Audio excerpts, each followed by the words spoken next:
আসসালামু আলাইকুম। আশা করি সবাই ভালো আছেন। আমরা অনেক ভালো আছি। তো হঠাৎ করে চলে আসলাম পুরান ঢাকায়। এখন রাত আনুমানিক ১টার উপরে বাজে।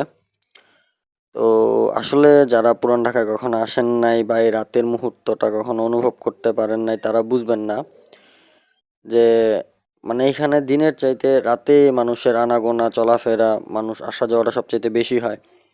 শুধু বেশি বললে আসলে ভুল হবে। এত পরিমাণে মানুষ এখানে আসে রাতের বেলা যা বলার মতো না। আপনারা নিজ চোখে দেখলে সশরীরে আসলে তাহলেই হয়তোবা বুঝতে পারবেন। তো এইখানে আসার পর আমি যা দেখলাম যে বিরিয়ানির দোকানে সিরিয়াল দিয়ে ঢুকতে হচ্ছে।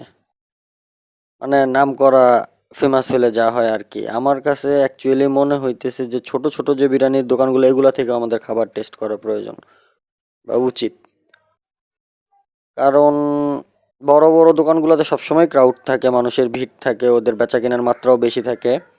তো সেক্ষেত্রে দেখা যাচ্ছে যে পুরান ঢাকার ছোট ছোট যে দোকানগুলা, ছোট পরিসরের দোকানগুলো এগুলাতে একটু মানুষ কমই, মানুষের খাওয়া দাওয়াটা এখানে কমই হচ্ছে। তো সবারই উচিত যে সবসময় বড়োর দিকে না যেয়ে মানে ছোট ছোট দোকানগুলো যেগুলো আছে এগুলো থেকে খাবার ট্রাই করার জন্য, টেস্ট করার জন্য। খাবারের মানটা কেমন তাহলে বোঝা যায়, স্বাদটা উপভোগ করা যায়। তো আপনারা পুরান ঢাকা আসবেন, খাবেন, দেখবেন কেমন। ধন্যবাদ।